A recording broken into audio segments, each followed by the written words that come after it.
A 12-year-old girl endures months of humiliation from her math teacher simply because of her family's impoverished circumstances. The culmination of this contempt comes when she is forcibly shaved bald in the middle of class for wearing a wig to cover a medical condition. No one stands up. No one protests. Until a billionaire happens to pass by and stops. He too had a childhood marked by the scornful gazes of teachers. He comes to sit beside a child who has just been stripped of her dignity and says, "I didn't come to save you. I came because you deserve to be seen." The school bell rang dryly, echoing down the hallway, its sunlight-streaked floor looking like evenly spaced gashes on the ground. Classroom 7B was at the end of the hall, its grimy glass pane and chalk dust-covered board obscuring everything inside. Kayla Brooks sat at the second-to-last desk, back straight, gripping a blue pencil tightly. A glossy black wig covered almost her entire forehead, hiding the bald spot no one had ever seen, nor was ever allowed to see. This 12-year-old girl never made a fuss in class. No talking, no laughing, no arguing. Every day, she came to school with an old beanie, now banned by the "no hats in class" rule, and the wig she'd worn since she was 8, when the last strand of her hair fell out during Linda's wails. Kayla's family wasn't anything special. Her dad, Mike, was a mechanic in a dilapidated garage, his hands always stained black with oil. Her mum, Linda, worked as a waitress in a diner near the bus station, starting her morning shift at 5:30 a.m. and ending when the clock struck 9 p.m. They never attended parent-teacher conferences, not because they didn't care, but because they didn't have enough time off. The night before, Kayla's kitchen only had 2 eggs and half a loaf of stale bread.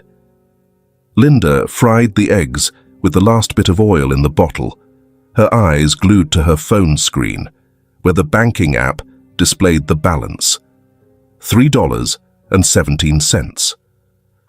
"I'll ask for a half-day off tomorrow morning," she said, her voice tired, "to take you to get your wig re-glued. The old glue is coming loose." "It's okay, Mom," Kayla replied. "I can do it myself. Save money." "It's not about the money," she argued, but then fell silent, because it was about the money. Kayla took the half loaf of bread, not taking a bite. She wrapped it up, put it in a plastic container, and quietly put it in her backpack for tomorrow's lunch. At school, she often lied and said she already ate to avoid opening her meager lunchbox in front of her friends. Her dad still wasn't home. The evening shift at the garage often lasted until midnight. Kayla knew the smell of motor oil had long been ingrained in her dad's clothes, the kind of smell no perfume could cover. That night, she lay with her back to the wall, eyes wide open in the darkness. On the ceiling, a crack stretched out like a dry riverbed.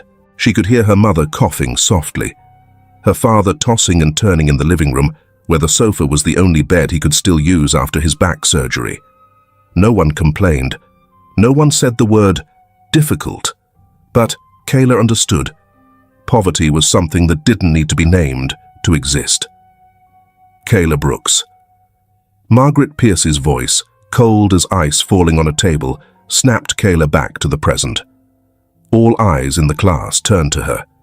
She looked up slowly, like a defensive reflex. "You intend to hand in your math homework?" "In crayon." Ms. Pierce walked down between the rows of desks, her footsteps sharp. In her hand was Kayla's hand-drawn homework, a series of numbers illustrated as birds, rabbits, Kayla's tangled universe contained within the page. "No, ma'am, I just drew in the margins," Kayla said quietly, not making eye contact. "In the margins. Kids like you should be grateful to be sitting in this class instead of wasting time on drawing and fake hair." The class fell silent. A few kids giggled, but most didn't dare. Emily, the girl sitting next to her, edged closer, about to say something, but Kayla shook her head slightly. No need. Ms. Pierce folded the notebook shut and threw it onto Kayla's desk. The harsh sound rang out clearly.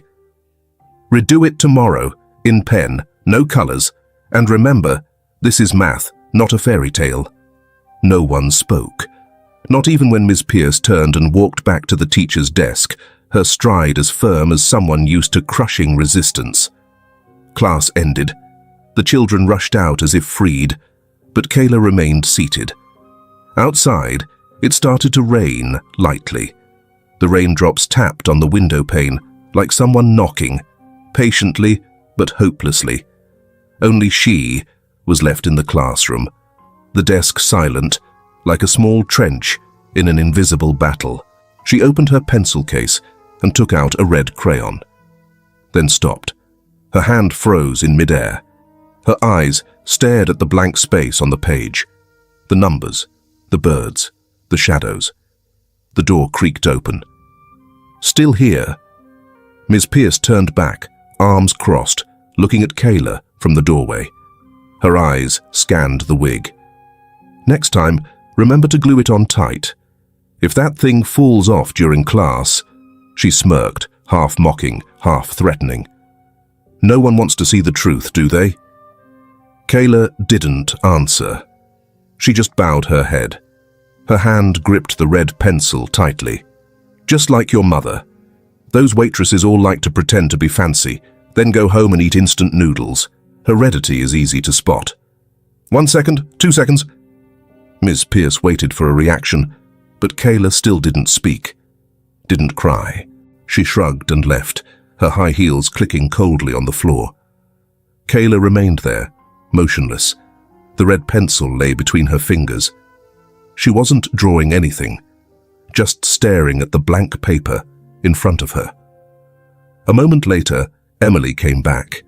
She peeked her head in through the door. "Are you okay?" she asked softly. Kayla nodded, even though she clearly wasn't. "She's awful. I'll talk to my mum. My mum knows the principal." "Don't," Kayla said quietly, her eyes still fixed on the notebook. "But you can't just let her—" "I'm fine." The words came out like a cage slamming shut. Not letting anyone in, Emily hesitated, then backed away. The door closed behind her. Kayla remained there, her small shoulders unmoving. The wind outside the window blew gently, carrying the rustling of dry leaves. In her hand, the red pencil was squeezed so hard it snapped in two. The broken piece fell to the ground, rolling in a small circle before stopping. And Kayla's eyes, the only thing she couldn't hide, were still staring at the empty space, as if waiting for something to appear. Something undefined, but certainly not silence. Kayla sat motionless after school, her hands clutching the colored pencil, her eyes, the only thing that wanted to disappear, yet wanted to be seen. Morning light streamed through the dusty, frosted glass of classroom 7B, creating streaks of light like someone had scribbled haphazardly on the grey walls with a highlighter. Plastic chairs creaked, notebooks opened, and sighs scattered, all signaling a math lesson no one looked forward to. Ms. Margaret Pierce entered the classroom, her beige plaid dress neatly ironed, her footsteps tapping on the floor like a drum beat before battle. She carried a stack of papers, her gaze, as always, sweeping around the room before landing directly on Kayla Brooks. "Kayla, stand up. No introduction, no warning." The girl stood up awkwardly, her heels scraping lightly against the floor with an unpleasant squeak. Her eyes lowered. The whole class held its breath. "That fake wig doesn't fool anyone. Do you think you're special?" The voice was as sharp as a knife, slicing through the silence. I have a condition. My mum submitted valid medical documents." Kayla's voice was as weak as the last breath of a dying match. "A condition. Always a condition," Ms. Pierce sneered. "Is that the only excuse a poor kid like you can come up with to get around the rules? Lying like that from such a young age. Your parents must have done a great job raising you." There was a sharp intake of breath from the back of the classroom. Someone almost jumped up, but then sat back down. Emily secretly placed her phone on the desk, pressing record. Her hand trembled, her eyes not daring to blink. She couldn't say anything, but she knew. This was the limit. "Come, with me, to the nurse's office." "No, please. I'm not asking for your opinion." Miss Pierce grabbed Kayla's wrist, pulling her out of the classroom. The wig shifted slightly as it brushed against the ceiling fan. A few students turned their faces away. The nurse's office on the ground floor smelled of antiseptic and cold compresses. Ms. Adams-Monroe, the school nurse, was organizing the medicine cabinet. "Ms. Adams, we need to address a violation of the wig policy." "Excuse me?" The nurse turned around, frowning. "This student, violation, wig, no clear medical reason. I checked the records, there's no special note." Kayla mumbled, "There's a paper. My mum submitted it at the beginning of the year. An official copy." "Where are your parents?" the nurse asked softly. There was parental approval. Ms. Pierce interrupted. "No need to check. No need to verify. We're not allowed to. The rules are the rules. If we don't enforce them consistently, the other kids will copy her." Ms. Pierce looked straight ahead. Her voice was firm. The nurse hesitated, her eyes darting back and forth between the two. Finally, she sighed and opened the cabinet, taking out a pair of clippers. Kayla sat on the old leather chair, her hands clenched together until they were white. She didn't cry, didn't speak, just trembled. Miss Pierce stepped forward, removing the wig in front of everyone. The smooth, bald head was revealed. No one in the room breathed heavily. It wasn't just hair. It was the girl's only protective shell. The clippers clicked on. The sound buzzed like a lost bee. "No, please, don't," Kayla whispered, her hands shaking violently. "The longer it stays, the more offensive it is," Ms. Pierce said, not turning her head. "We're doing this for fairness." "There's no need to do this," Ms. Adams said softly, almost pleading. "She's just a child." But the clippers had already touched Kayla's scalp. At the same time, in the main hallway, Ethan Cole, a successful businessman, 50 years old, in a well-tailored suit, was touring the old library with the principal. "We'd like to ask for funding to upgrade the library," the principal said enthusiastically. "Mr. Cole, if you agree, your name will be placed on the honor roll of the most outstanding individuals in the school's Hall of Fame." Ethan didn't answer. His eyes didn't leave the small room next door, where the door was ajar, and he had caught a glimpse of a scene that shouldn't be happening. "What's going on there?" he asked, pointing towards the nurse's office. Miss Pierce had just turned around, holding the clippers, Kayla's hair falling to the floor like feathers plucked from a nest. "We're just dealing with a student who violated the rules," she replied. "It's not a big deal, just internal procedure." Ethan looked at the girl, her head bare, her eyes filled with tears, but not falling. For some reason, that look made him stand still, as if blocked by an invisible force. But he didn't say anything more. He just nodded to the principal, then turned and left. In the end, Kayla remained there, her head cold, her hands clutching the hem of her uniform as if afraid she would shatter if she let go. No one said anything. No one apologized. The wig lay on the ground, like the carcass of a creature that had just been skinned. On the floor, tangled curls were scattered around Ms. Pierce's black shoes. But all Kayla could think about at that moment was the look in the stranger's eyes. The only person who had stopped, who had seen. She didn't know his name, but she would never forget that look. Never. Kayla sat in the corner of the room, head bare, silent. At her feet was the wig, the last thing that preserved the image of a normal child. also cut to pieces by Ms. Pierce. At this moment, she was no longer normal. She had been touched where no one was allowed, as if someone had opened the lid of her soul and dragged away the last piece that helped her feel that she was still human. Before we get into the next part, I would love to know what kind of stories you like to read. And please watch the whole story and let me know what you think. If you like my story, please like comment number 100 in the comments. The night sky was covered with dark grey clouds, like an old blanket pressing down on the Brooks family's damp house. In the narrow bedroom, with cracks on the walls, the nightlight was off, the curtains undrawn. There was no music, just a silence that stretched out suffocatingly. Kayla didn't eat dinner, nor did she answer her mother. She just went straight to her room, locked the door, and from then on, complete silence. The events at school today haunted her, making her afraid of going to school. Linda sat in the living room, her hands clenched together, as if she let go, everything would collapse. "She didn't say anything?" Mike asked, his voice hoarse after a long day in the garage. Not a word," she replied, then shook her head slightly. "She's so scared she doesn't dare look in the mirror. Do you understand?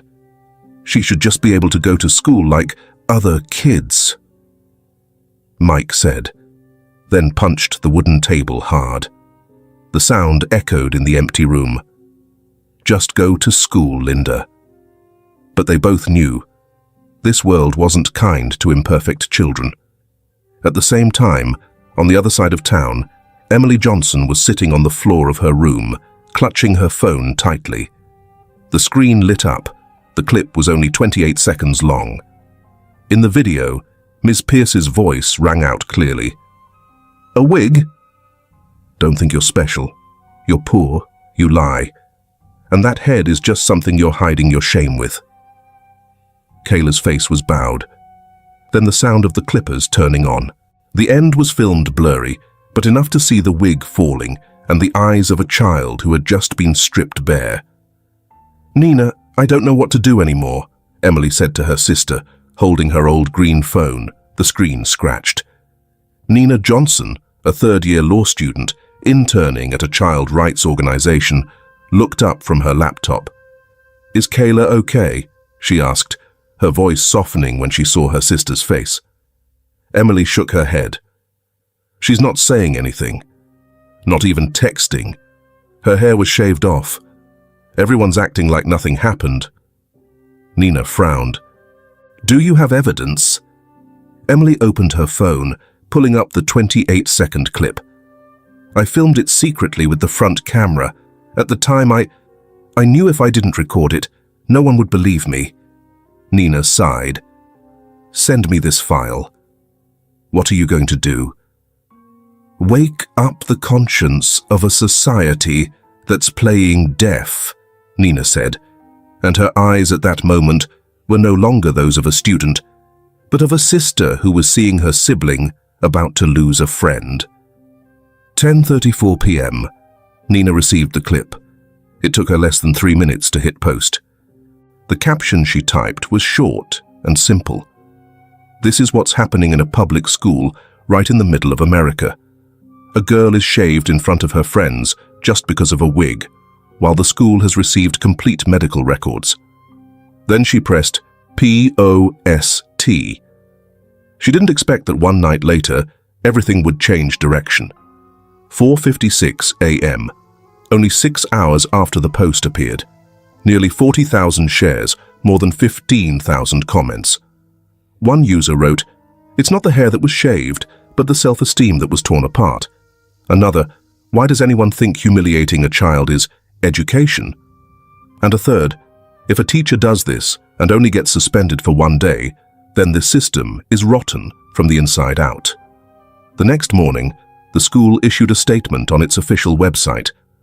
"We have held a serious disciplinary meeting and made the decision to handle the matter by temporarily suspending the teacher involved for 1 day to facilitate a review of the rules. All details will be kept confidential to protect the privacy of the parties involved." Not a word of apology. No mention of Kayla's medical condition. Not a word of sympathy. Linda threw her phone on the chair, her face white. Temporarily suspended for 1 day, she repeated in anger. So, what is my daughter's head? A toy with scratched paint. Mike placed his hand on the table, hard as stone. His face flushed red. Then he punched the wooden surface, causing the glass of water to tip over. Can't we do anything? He asked, but didn't look at his wife. Linda was silent, her hands clenching her shirt. Do you think I don't want to do anything? But who are we in this town? Who listens to us when we're just a waitress and a mechanic? Her voice broke like a rain that had been suppressed for too long. Mike looked up, his eyes red. She should have just been able to live like a normal child, just be able to learn, to be at peace. Linda quietly bowed her head, swiping away the news on the screen. But she couldn't swipe away the sobs stuck in her chest. In a place where the truth is ignored and money speaks, the poor like them have no place to raise their voices. That night, Kayla's room was still dark. The door was still locked. Dinner was still untouched on the plate. There was no sound. But inside, something was cracking. The girl pulled out the drawer, taking out the last piece of white chalk, the one her mother bought a long time ago so she could draw on the plastic board when they couldn't afford notebooks. She walked to the wall, where the crack ran like a dry riverbed, and started drawing. Not a flower, not a cat, not the stars like always, but a headless shadow. It stood silently, no face, no expression, just an empty form, as if its identity had just been erased. In the darkness of the room, Kayla used the white chalk to draw on the wall. A headless shadow walking, silently, alone, but not stopping. The mansion was hidden behind a row of fiery red maple trees, a 45-minute drive from the city, so quiet you could hear the dry leaves falling on the roof tiles. In the dining room, as large as a concert hall, a crystal chandelier cast light on an 8-meter-long walnut table where only one person was having dinner. Ethan Cole, with closely cropped graying hair, held a glass of dark red wine. On the table was a half-eaten, cooling steak. He wasn't looking at the food. His eyes were glued to the laptop screen in front of him. The clip, only 28 seconds long, was playing for the third time.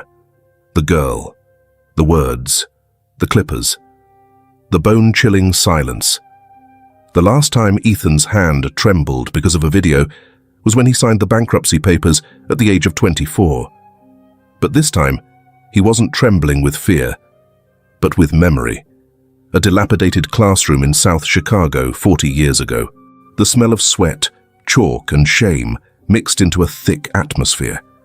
Ethan Cole, then just Ethan, 10 years old.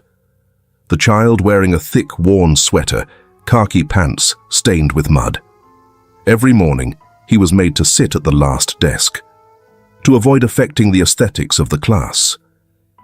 The teacher, Miss Lavender, was tall, thin, her hair tied tightly like wire. She hated dirt, hated the clatter of plastic spoons in Ethan's lunchbox, hated the children who couldn't afford the field trip fees. "Ethan Cole, not combed your hair again?" she asked that day, in the middle of class. Ethan bowed his head. "Yes. No comb. I forgot." Before he could finish speaking, she had walked over, pulled a pair of office scissors from the drawer.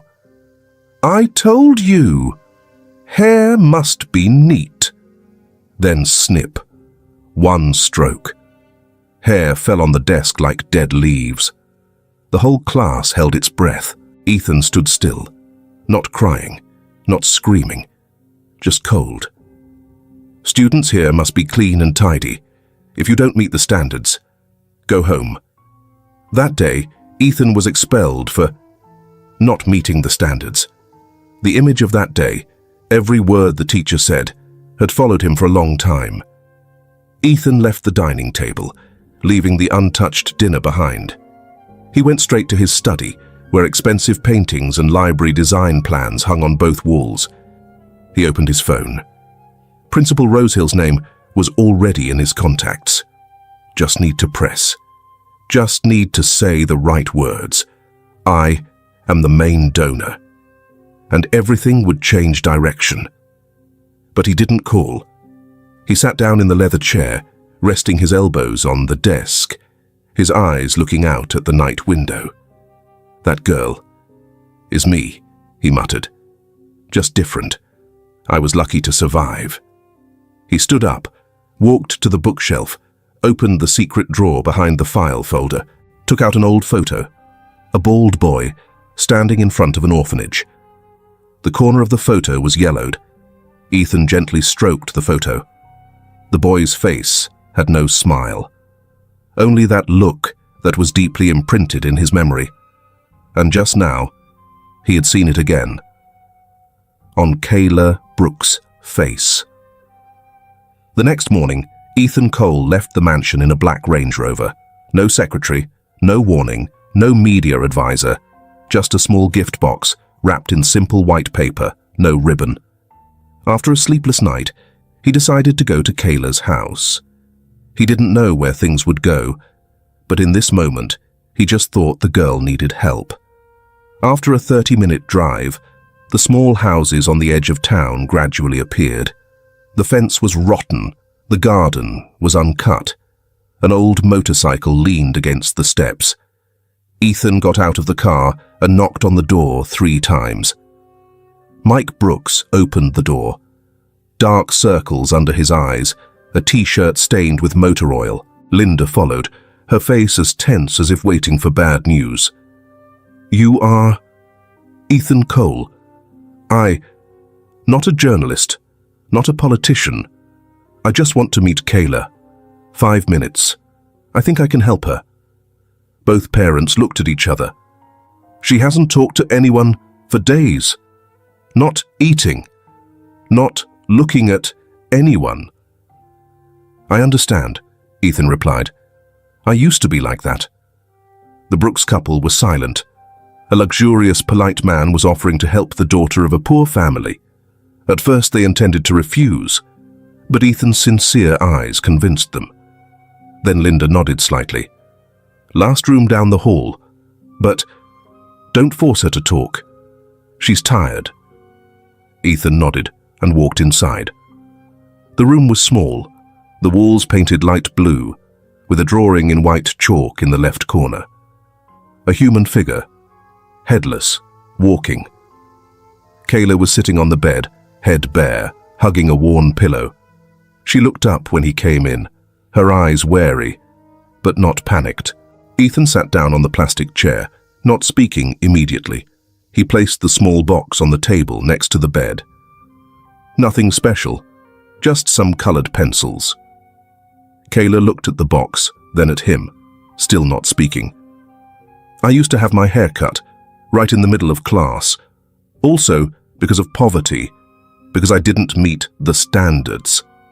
The girl blinked. For the first time, an adult didn't ask, "Are you okay?" but just sat quietly. He continued, gently, as if telling a secret. I survived. But it took many years to understand that.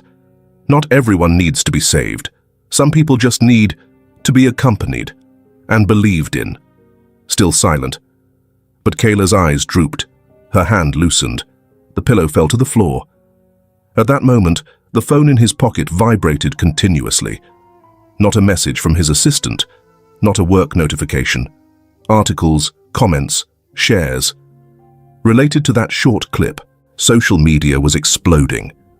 Last night, there were tens of thousands of views. This morning, had reached over 3 million. And what made Ethan unable to take his eyes off the screen was the comments. Not just anger, but stories. I was Ms. Pierce's student in 2016. She told me I wouldn't do anything but serve fast food just because I mispronounced the word equation. She called my natural curly hair like a crow's nest. When I protested, she invited my parents, but started the meeting with the sentence, "I don't hate black people, but..." I was once punished to stand for an entire lesson just for wearing old clothes. When I said we didn't have enough money to buy new ones, she sneered, "Then don't come to school like a beggar." Under each story were hundreds of supportive comments, and at the very bottom were messages sent directly to Kayla. "You are not alone. I used to be you, but you spoke up for a whole generation. Kayla, even though you haven't said a word, you've changed everything." The hashtag number sign, Stand With Kayla, appeared everywhere. Rose Hill School's personal page was flooded with one-star reviews, and Kayla, even though she didn't know it yet, had become a symbol for children who were once considered different.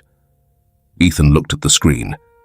A generation that had been silent was standing up, not with mere anger, but with memories that no one wanted to hide anymore. Ethan showed Kayla those comments. "See, I told you that you are not alone." Before walking out the door, he stopped. "Kayla, I know you don't want anyone to pity you. Neither do I. But perhaps what you need is not money." He looked back at the drawing on the wall. "But something that can help you redraw yourself." The morning in Rose Hill was shrouded in a light mist, the sun lurking behind tall buildings, casting a murky light over the school grounds like a warning. The iron gates were still open, students still entered the classrooms, but the atmosphere had changed. Suspicion, tension, and, somewhere, a feeling of being watched. Ethan Cole appeared at the entrance, without an entourage, without sunglasses, without banners or threats. He was just wearing a simple grey sweater, soft trousers, and low-heeled leather shoes. Understated, almost invisible in the crowd. But his footsteps still caused the principal's office door to swing open after just 15 minutes. "Mr. Cole, thank you for coming. We are very sorry for the recent incident, but I want to assure you it was just..." Principal Ronald Myers, over 60 years old, his voice as smooth as a razor, began with the phrase Ethan had heard hundreds of times. "An unintended incident. A situation beyond our control. Ms. Pierce has been suspended for 1 day as a warning. The student has been taken care of, and the school is in the process of readjusting internal procedures." Ethan didn't answer. He observed every object in the room. The plaque listing the title, "Advanced School for 3 consecutive years." The polished bookshelves, the framed photos of generations of outstanding students. No Kayla, no child who had had their self-esteem stripped bare, stood in those frames. "We hope you don't misunderstand. Rules are rules, and the application of rules can sometimes cause unwanted misunderstandings." "Rules?" Ethan asked back, his voice light. "Who writes these rules?" "We consult the national education standards, of course, with adjustments for each locality." Ethan nodded slightly. His eyes didn't leave the principal. "And what if the rules are wrong?" "Excuse me." Ronald Myers paused. "If a rule allows a teacher with a history of bullying students to return to class after only 1 day of suspension, then the problem is no longer with the teacher, but with the system that protects her." Silence. The principal swallowed hard. Sweat began to bead behind his white shirt collar. Ethan stood up, not raising his voice, not pounding the table, just leaving a sentence, soft but heavy. "I didn't come here to teach anyone right from wrong. I came to bring a child back to the light." Then he turned and walked away, leaving the room silent behind him. On the way to the parking lot, he passed the east hallway, where a logic thinking class was taking place. A loud shout came out, clear as day. "You think drawing this chart in pink will make the answer more correct? We're learning math, not Barbie's birthday." Ethan stopped, He looked into the classroom. Miss Margaret Pierce, still her, was standing in the middle of the class, holding a student's notebook, folding it in half and throwing it on the desk of the child sitting in the first row. A skinny boy, with a buzz cut, cowered as if wanting to disappear under the desk. "Rewrite it, in pen, no colors, and next time remember to wear the right color uniform. Your mother can't afford a white shirt or what?" Ethan walked into the classroom. Silence immediately covered the room. Miss Pierce turned around, startled to see him. "Ah, Mr. Cole, I didn't think you would... Haven't you been suspended?" he asked directly. "I was allowed to return after completing the internal regulations report. I'm just reminding students about academic standards." Ethan looked at the child. His eyes were red. His hand gripped the pink pencil tightly, the only color left in the box. He turned to look at Ms. Pierce. "What did you say to Kayla that day?" She was silent. "You told her she was poor, lied, and deserved to be humiliated." "That's not... I was just applying the rules correctly." Her voice began to drop. Ethan stepped into the middle of the class. No need for a microphone. No need to raise his voice.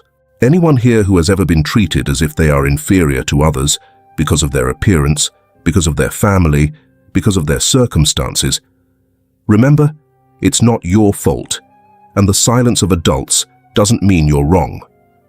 The whole class was silent. The boy with the buzz cut looked at him, his eyes wide. Ethan turned and walked away, leaving the teacher standing frozen behind, and a class that understood for the first time that someone was willing to stand up for things that didn't need magic. Ethan didn't withdraw the money, didn't call the media, didn't issue a warning. But in his head at that moment, a plan had already appeared, not to fight against, but to strip bare. This truth will not be buried in regulations. I will make sure of that. Late afternoon, the city was covered in a pale grey of concrete and sunset. The Grace and Bloom Law Office was on the 17th floor, double-glazed windows soundproofed, but couldn't contain the urgency churning inside Ethan Cole. Grace Miller, 38 years old, hair neatly tied up, black vest, eyes sharp as someone used to being blocked at the door before entering the truth. She put down her coffee cup, rewinding the clip of Kayla getting her hair shaved for the second time. 12 years old. No resistance, no consent. And they call this rule enforcement, Grace said, not hiding her contempt. Ethan nodded. I don't need pity. I need justice. Grace smirked, her gaze hardening. You found the right person. Within 3 days, they began collecting records. Ethan used his influence, making a few phone calls, inviting a few former school district employees for coffee, turning over documents that were thought to have been forgotten. Grace reviewed every complaint, every medical report that the school had received, or pretended not to receive. Then, the truth began to emerge, like cracks under old paint. Evidence 1, Kayla's medical confirmation, submitted by Linda in September, with a hospital stamp, the doctor's signature. But in the school's records, not there. Evidence 2, a complaint from a parent last year accusing Margaret Pierce of threatening students' morale and using discriminatory language. The complaint was never responded to. Evidence 3, internal email between teachers and the board of directors with the title, About the Wig Girl. Content, just let Pierce handle it. She knows what to do with these special games. Ethan finished reading, placing his hand on the table. The veins on his hand stood out clearly. This is not an isolated mistake. This is a system that knows it's wrong and still lets it continue. Grace nodded, replying softly, We won't let them continue. That afternoon, a turning point appeared when Adam Lewis, an IT technician at Rose Hill School, proactively emailed asking to meet Ethan. The small coffee shop near the train station was deserted. Adam, in a plaid shirt, thick glasses, his hand trembling, was waiting. I saw the video that day, the scene of Kayla getting her head shaved. Adam opened his mouth. Ethan sat down, not urging him. The video was recorded from the nurse's office camera. It automatically saves on the school server. But 3 hours after the incident, I received an order to delete it. A verbal order from Principal Ronald Myers. Ethan narrowed his eyes. What did he say? Adam swallowed hard. He said, "Avoid the media, avoid trouble. Just say the camera was broken. No one will check." And you deleted it? Not completely. Adam pulled a hard drive from his backpack. I made a copy before deleting, in case later. I need to sleep well. Grace opened her laptop.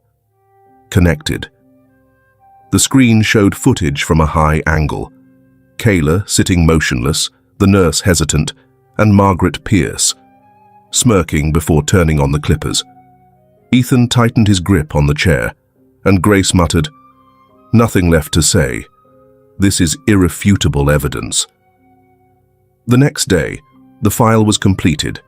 Ethan sent a copy to 3 agencies, the Department of Education, the Child Protection Society, and the Human Rights Press Center, all silent for less than 24 hours. But this time, silence was no longer a cover. In the evening, in Grace's office basement, they gathered with Adam, who had risked his entire job to keep a piece of justice. "You know they're going to put pressure on you, right?" Grace asked. "I know." Adam nodded.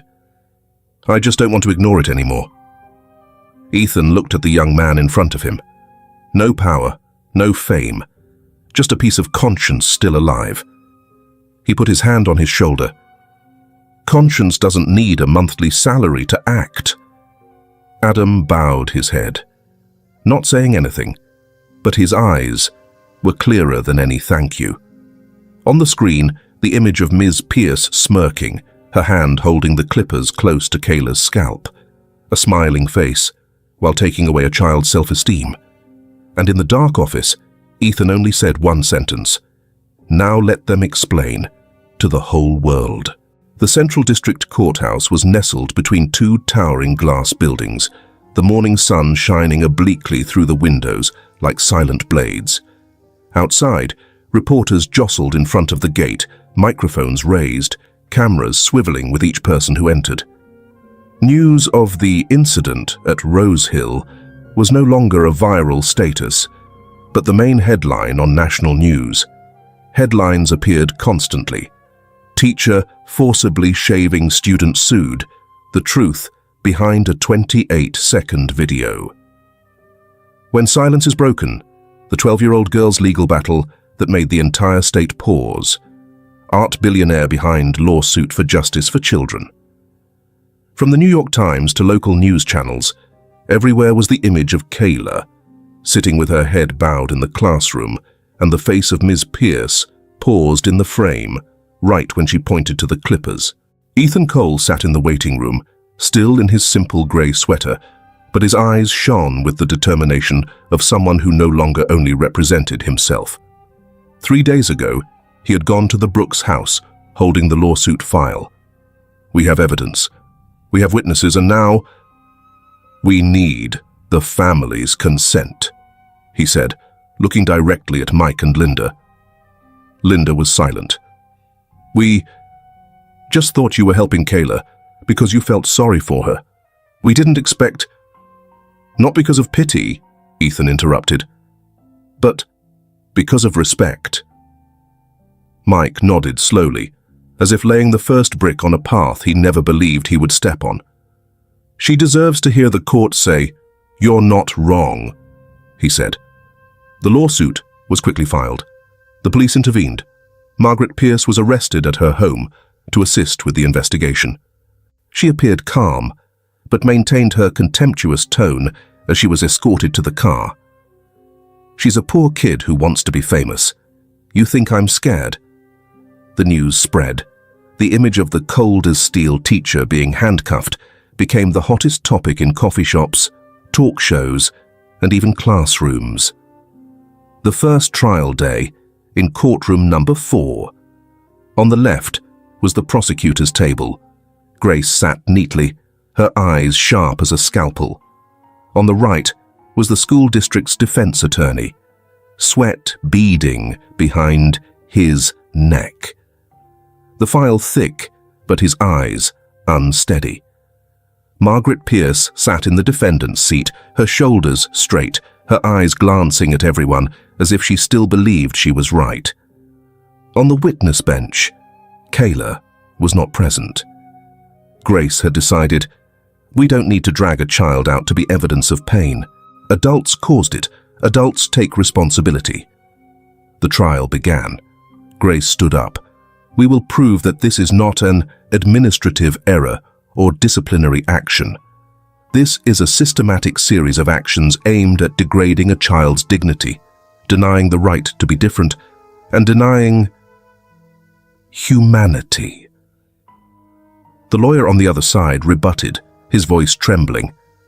Everything took place within the framework of the regulations. All handling was reasonable within administrative limits. There was no personal intention. Grace smiled softly. Then invite the first witness.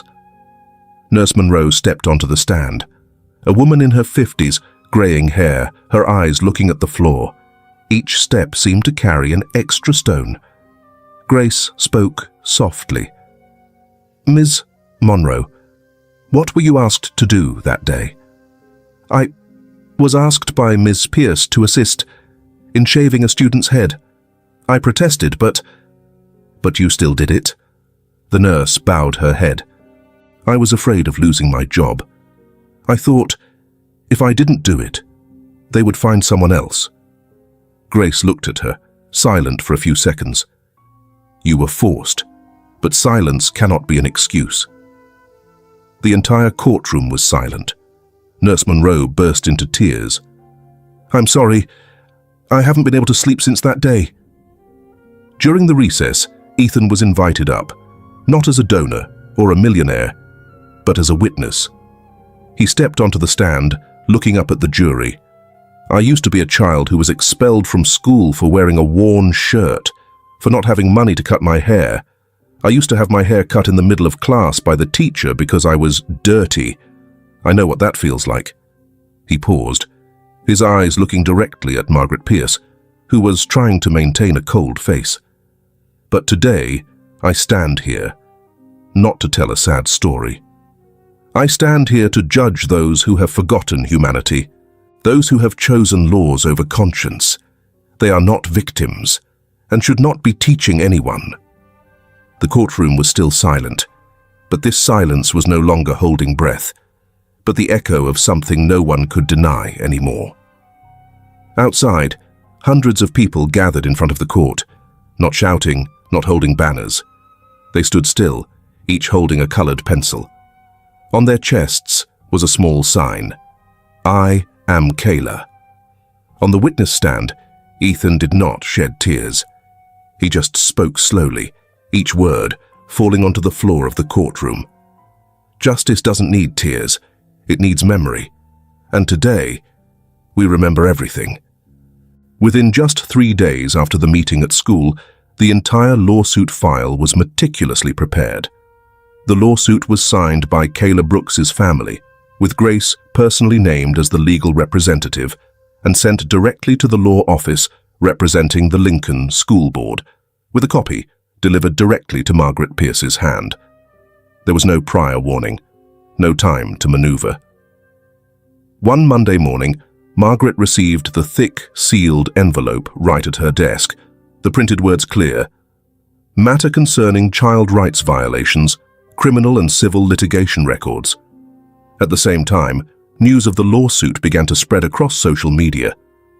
Headlines appeared constantly.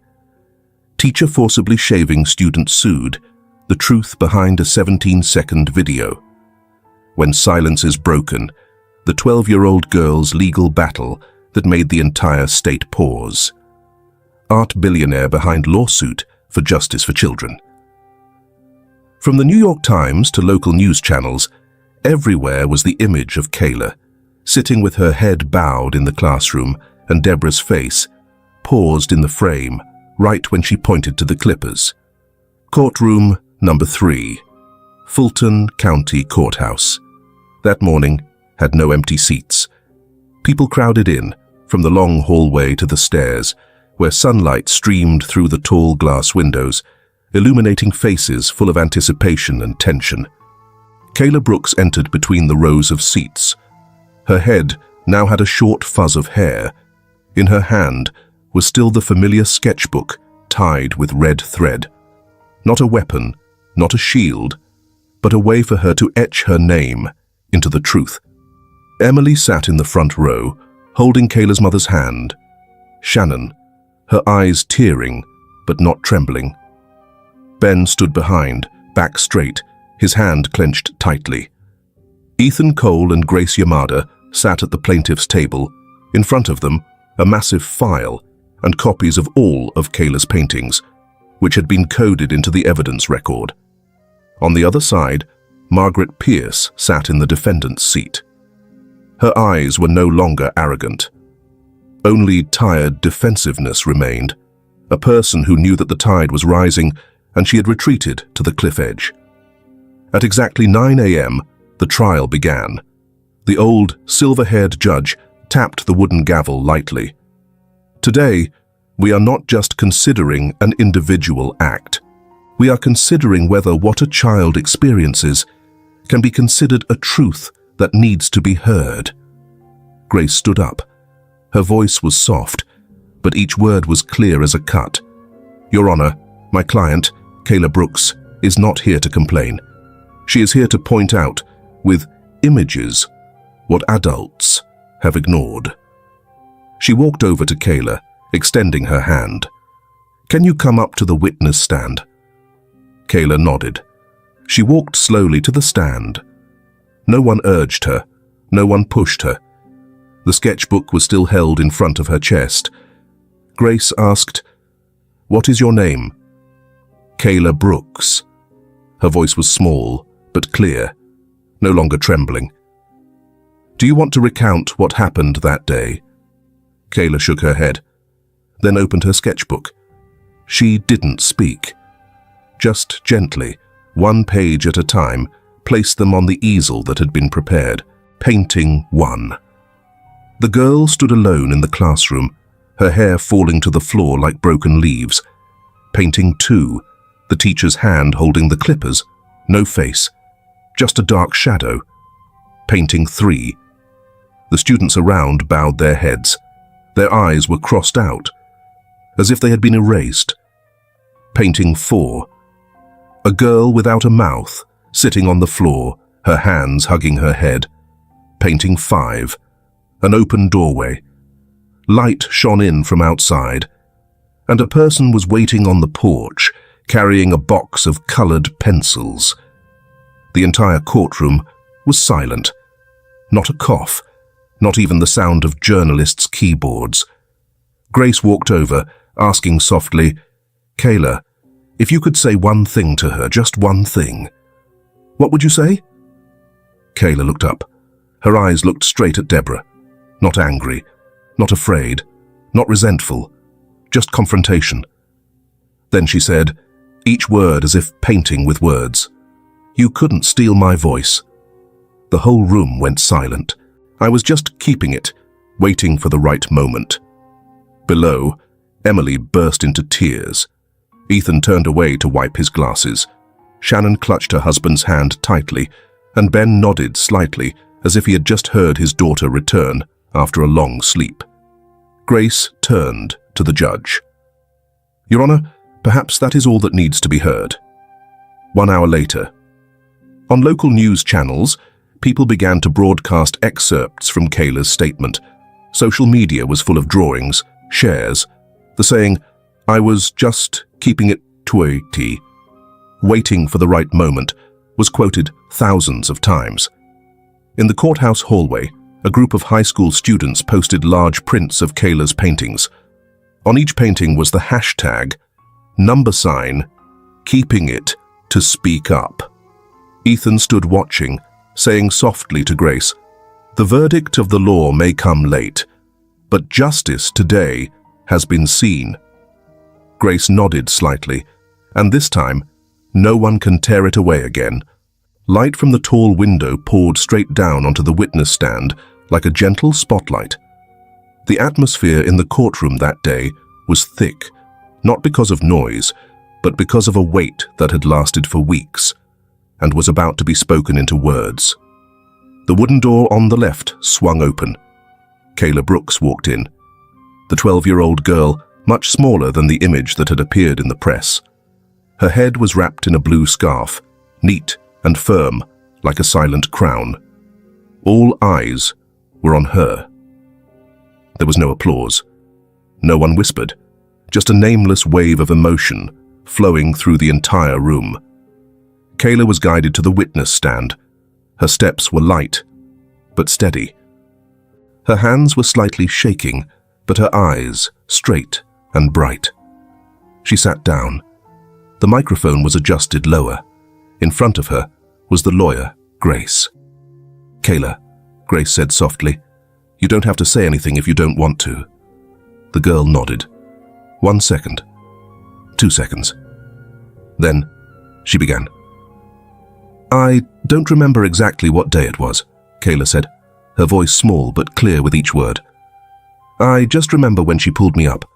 My friends turned away. I wanted to turn away too, but I was in the middle. They said I violated the rules, but no one asked me if I was scared." Kayla paused. Her hand tightened on the edge of her shirt. "I didn't cry then, because if I cried, I was afraid I would scream. And if I screamed, they would say I was out of control. So I just stayed quiet." A tear fell, but the girl's voice did not weaken. On the contrary, it became sharp and clear, like metal tempered by fire. "The teacher said my hair was fake, that I was lying, but I'm not faking anything. My hair fell out because I was sick, and silence is the only thing I've ever done to not bother anyone." Grace asked, "Do you know where you are today?" Kayla nodded. "In a place where people listen, not a place where people shout."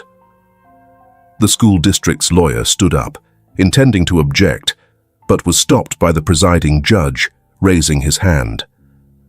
No one wanted to interrupt a child who was learning to remake her voice from scratch. Grace walked gently closer, bending down to Kayla's eye level. "Just one last question, Kayla. What do you want to say to your teacher?" The whole room went silent. Kayla looked up. She looked straight at Margaret Pierce, the woman sitting behind the defendant's table, her eyes unblinking, her mouth pressed tightly. Then Kayla said, "You didn't take away my voice. I was just keeping it, waiting for the right moment." No one laughed. No one cried out loud. Just a deep silence, as if everyone understood that. At that moment, the truth was no longer in the file, but was standing in the middle of the court, clear, strong, without a lawyer, without a discourse. The presiding judge sighed softly, then tapped the gavel. "The session is adjourned. We will return this afternoon with the conclusion." Kayla left the witness stand. Ethan stood up from the back row, not coming closer, not saying anything. But their eyes met for just 1 second. And just that 1 second was enough. Outside, the media was still jostling. Online, the clip of Kayla's words was shared with the caption, "Not a brave adult." But a child was braver than all adults. The court is where people deal with the truth. But that day, the truth knew how to stand up and knew how to speak. No need for a representative, no need for anyone to lead the way. Just needed to be heard. On the final afternoon of the trial, the sky was calm. Leaves fell on the steps in front of the courthouse as if everything had stopped to listen.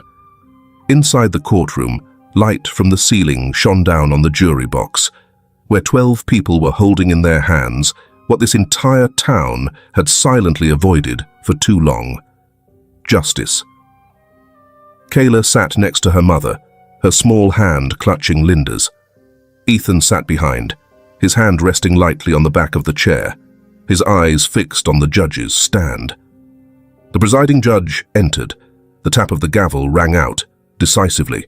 After reviewing all the evidence, testimony, documents, and the video from the recovered nurse's office surveillance camera, the jury finds Rose Hill Public School and related parties must pay a total of $10 million in compensation to the victim's family and other victims who have been abused.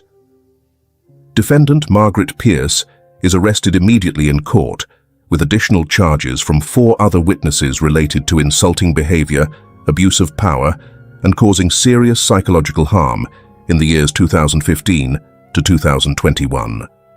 Principal Ronald Myers is officially held accountable for concealing, manipulating records, intentionally deleting evidence, and having connections with interest groups in the local Board of Education to influence the legal process. The entire courtroom was deathly silent.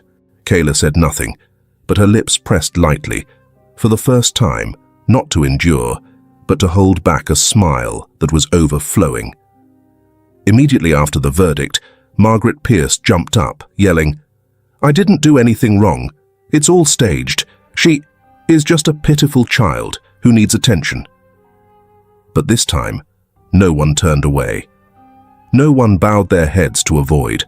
The accusations rang out, one after another, from the former students present in the courtroom, each stepping into the light. And Linda, hugging her daughter, only said one sentence: "You won, not with words, but with the way you have survived to this day." A week later, Principal Myers quietly submitted his resignation. No press conference, no apology. An independent investigation began into how the town's Board of Education used its power to silence the truth for many years. Ethan did not attend the press conference. He didn't need to say anything more. The truth had stepped into the light itself. One Saturday afternoon, at the Brooks family's small house, Kayla sat in front of the easel. She had taken off her headscarf, letting her bare head welcome the sunlight, as if there was nothing left to hide. Ethan arrived, carrying a new box of colored pencils and a neat wooden frame. "Finished?" he asked. Kayla nodded, pulling the painting from the drawer. It was a drawing in chalk and crayon. In the painting, a long and dark hallway where Margaret Pierce stood alone, her face turned away, her shadow stretching endlessly. In the distance, where the light shone down the hallway, was a hairless girl, standing straight, holding a red pencil in her hand, her face facing forward. Kayla placed the painting in Ethan's hand. "I'm going to send this to her," the girl said, not to remind her of what happened, but to let her know. "This is how I choose to answer her." Ethan looked at the painting, nodded, and said nothing. Because there are some answers that don't need reasoning. They resonate on their own through images. 2 weeks later, Kayla returned to school, not to study, but to attend the announcement ceremony for educational reform at Rose Hill, broadcast live throughout the state. The girl stepped onto the podium, for the first time not bowing her head. The blue scarf from that day was folded neatly, lying in her bag like a keepsake, but no longer a cover. It was a symbol. No one could bring back Kayla's hair. But from that day on, she no longer needed it to step into the light. Hair can be taken away, but dignity is something only the strong can protect to the end. On a spring morning in the suburbs of Rose Hill, gentle sunlight stretched across patches of newly green grass. Inside a newly renovated brick building, laughter echoed from a small classroom, where small hands were painting worlds that only they understood. The name of this place was Kayla's Light. After the landmark trial, the story did not end. It spread like a fire ignited by memory and courage. On social media, Hundreds of students from different towns and states successively posted their own stories. I used to be called the black girl, as black as coal. The teacher told me to stand away from the other students because I was hard to smell. I was punished to clean the stairs for the entire semester just for misspelling a word. I didn't cry then, because as Kayla said, I was saving my voice for the right moment. The media called it the Kayla effect, and Ethan called it the result of the truth being returned to its rightful place. 2 months after the verdict, the Kayla's Light Art Academy officially opened in an old building that Ethan bought and renovated. No ostentatious opening ceremony, just the children, colored paper, pencils, and eyes that had never been asked, "What are you thinking?" Kayla entered the first class with a new box of colors in her hand. No one in that room recognized the girl who had been silent for more than a month because of pain. The girl who had refused to look, who had withdrawn her hand when someone tried to touch her trembling shoulder. Now, Kayla Brooks had changed. She didn't just paint. She raised her head, stepped onto the witness stand, and spoke the truth, in a voice that had been stifled by prejudice and fear. And in that very moment, she became the voice of other children, children who were still being forced into silence in seemingly safe classrooms. A 12-year-old girl, without power, without fame, but with courage. And with that courage, she inspired a generation to dare to stand up, dare to speak, dare to exist. Ethan stood outside, looking through the glass window. He didn't speak, didn't interfere. Beside him was Grace, the woman who had stood in the middle of the courtroom, empty-handed, but firmer than 1,000 documents. "I never thought that one day everything would start with a painting and a silent sentence," Grace said. Ethan nodded. Not start, but continue. The first painting Kayla drew at the academy had no people. Just a room, with wide open windows, wind blowing through the curtains, light pouring in like a stream of water. In the lower corner, there was a chair, empty. When another child asked, "Whose chair is this?" Kayla just smiled, replying softly, "It's for anyone who's ever been told they're not good enough." Soon after, Kayla's light became a frequent destination for children who had been hurt by appearance, poverty, illness, or prolonged silence in the classroom. Some drew flowers, as if there had never been spring. Some only painted black, over and over again.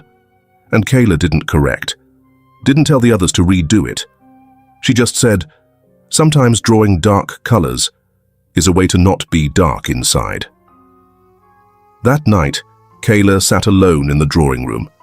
The painting in front of her was the girl wearing a blue scarf, standing in the middle of a purple starry sky. No one beside her, but not lost either. Linda walked in, placing her hand on her daughter's shoulder. "You're drawing again?" "Yes, but this time, not to hide." "To do what?" "To heal." Ethan stopped by late. He placed a letter on her desk, an invitation from a prestigious art school in a big city. They had seen her work through a small exhibition at the academy. Kayla didn't open it right away. She just asked, "Can I keep staying here? I don't want to leave when there are still many friends who need to draw." Ethan looked at her, his eyes as gentle as the early summer breeze. "You don't need to leave. You are the reason this place exists. Not all wounds can be seen with the eyes, but when a child chooses to draw instead of cry, that's when hope begins. No need to shout. No need for trumpets. Just a painting and a child who knows she deserves to be seen." Soft yellow light shone on the white walls covered with paintings. Inside the small exhibition hall in the Rose Hill art community, there was no noise, only the sound of soft footsteps and whispers. "Are these paintings by that girl?" Kayla Brooks, 12 years old, stood in the middle of the space. She wasn't wearing a scarf, wasn't hiding her bald head, wasn't avoiding the cameras. A simple white shirt and jeans made her almost blend into the crowd. Only her eyes were unmistakable. They shone, not because of the spotlights, but because of something inside that had just been healed. In front of Kayla were dozens of paintings she had personally selected and arranged. One painting of an empty chair in a classroom, another, a hallway with locked doors, and in the center was the largest painting, framed in bright wood, entitled Me and Her. In the painting, a bald girl, the current Kayla, was holding hands with a smaller version of herself, her wig flying in the wind, her eyes closed, as if being protected. They walked together towards the light at the end of the painting. No one spoke, but everyone understood. Reporters jostled outside the grounds. Local television broadcast live, labeling it, "From Victim to Artist, the story of the girl who made the entire education system re-examine itself." Ethan Cole stood in a secluded corner in the back, not on the podium, not in the guise of a patron. A reporter recognized him, walking over. "Mr. Cole, do you have anything to share about Kayla's first exhibition?" Ethan looked towards the girl, who was bowing her head to thank a group of small friends who had just given her flowers. He smiled. "I didn't do anything extraordinary. I just believed that she deserved to be respected." Linda stood by the refreshment counter, tearfully watching her daughter talk to the guests attending the exhibition. She used to not dare to look anyone in the eye, she whispered to Grace, who stood beside her. Grace replied softly, "Today, people dare to look straight at the truth. But Kayla has been looking straight at it for a long time." Kayla walked around the exhibition. Each painting carried a part of the journey that had passed, no longer tragic, but honest slices of a girl who had been silent, afraid, and standing alone in the dark. Now, it was different. She was no longer alone. Before the closing ceremony, the MC invited Kayla to say a few words. The girl stepped onto the small wooden podium, the microphone adjusted lower. She looked at the audience, then looked at the large painting at the end of the hall. "I didn't think a child like me would be standing here.